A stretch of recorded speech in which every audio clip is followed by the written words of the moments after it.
ఇదే జరుగుతుంది. అయితే ఈ కథ చూడండి. ఇక కొండా సురేఖ పదవి తీసేస్తే రెడీగా నేను మంత్రిని అయిదామని చెప్పేసి ఓ పిల్లగాడు బాగా ఆరాటపడతా ఉన్నాడు. ఆ పిల్లగాడు ఒకసారి ఆ పిల్లగాని ముచ్చట చూద్దాం. సురేఖపై వేటేస్తే నేనే మంత్రిని, ఆశల పల్లకిలో కాంగ్రెస్ బీసీ నేతలు, ఉవ్విలూరుతున్న విప్ ఆది శ్రీనివాస్. అందుకే వరుస ప్రెస్ మీట్ల విమర్శలు. సురేఖ పోతే మీకే పదవులు అంటూ బీసీ నేతలను ఎగేస్తున్న సర్కారు పెద్దలు. వ్యూహాత్మకంగా అన్ని వర్గాల వారితో కౌంటర్లు. విడతల వారీగా మీడియా ముందుకొస్తున్న లీడర్లు. అయితే ఇక్కడ ఎవరు? విప్ ఆది శ్రీనివాస్. ఈ ఆది శ్రీనివాస్ బాగా ఆరాటపడతా ఉన్నాడు. కొండా సురేఖ పదవిని తీసుకొస్తే నేను మంత్రిని ఉంటా. చీ చీ చీ చీ ఎంత దిగజారిపోయారంటే కాంగ్రెస్ పార్టీలో పదవుల కోసం సాటి బీసీలను కూడా లెక్క చేయని ఓ బీసీ బిడ్డలు. ఈ ఆది శ్రీనివాస్ విప్ పదవి ఇచ్చిర్రు ఈయనకు. ఏం మాట్లాడుతుండే? ఏమైనా సబ్జెక్ట్ వచ్చా? ఆ ఇంగ్లీష్లో చక్కగా మాట మాట్లాడగలడా? కొండా సురేఖ అంత ఫేత్ ఉందా ఈ మనిషికి? కొండా సురేఖ అంత ఫేస్ వాల్యూ ఉందా ఈ మనిషికి? నేను ఇక్కడ కొండా సురేఖకు సపోర్ట్ చేసాడు కాదు.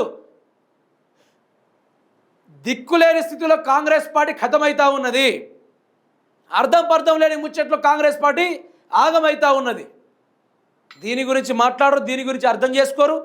అయితే వీళ్ళకు టైం రాగానే నేనే అనుకుంటే ఎగిరి పడతా ఉన్నారు. ఉట్టిగా ఎగిరిపడతలేరు వీళ్ళందరూ. సొంత పార్టీ నుంచే సురేఖపై ఎదురుదాడి. మంత్రిగా ఉంటూ ప్రభుత్వంపై దాడి చేస్తే ఎలా? విప్ ఆది శ్రీనివాస్. పార్టీ క్రమశిక్షణ ఉల్లంఘిస్తే వేటు తప్పదు మక్కన్ సింగ్. అధిష్టానం నిర్ణయాలకు అందరూ కట్టుబడి ఉండాల్సిందే నవీన్ యాదవ్. ఈ నవీన్ యాదవ్ కూడా మాట్లాడుతున్నాడనా? నవీన్ యాదవ్ నిన్నగాక మొన్న కాంగ్రెస్ పార్టీలో లేక టికెట్ పొందినోడు. తమ్ముడు ఒక లెక్కని చెప్పుకోవాలి. నాకు తమ్ముడు వరుస అవుతాడు. తమ్ముడు ఏం నవీన్ తమ్మి నువ్వు మాట్లాడాల్సిన ముచ్చడినా? కింద పేపర్ చూసి చక్క చదవడం రాదు. ఓ సబ్జెక్ట్ 10 గంటలు చదివినా కూడా అర్థం కాదు. మీరు కూడా కొండా సురేఖ మీద మాట్లాడరే. కొండా సురేఖ రాజకీయాలు చేసేటప్పుడు మీరు గోళీలాట ఆడుకున్నారు. గోళీలాట ఆడుకున్నారు మీరు. ఈరోజు మీరు కూడా మాట్లాడడం మొదలుపెట్టారు. ఇక్కడ ఎవరు? మక్కన్ సింగ్ పార్టీ క్రమశిక్షణ ఉల్లంఘిస్తే అని చెప్పేసి మరి ఒక్కొక్కడిని అడ్డంగా నరుకుతా అని చెప్పినావు కదా. మరి అది పార్టీ క్రమశిక్షణ అని యాదికి రాదు. అవి కాంగ్రెస్ పార్టీలో కొనసాగుతున్న చదువుకున్న సబ్జెక్ట్ ఉన్న మనుషులకు. మక్కన్ సింగ్ నిన్నగాక మొన్న గెలిచినోడు. వీళ్ళ ముఖాలు వీళ్ళ ఊర్లో ఎవరికి తెలియదు.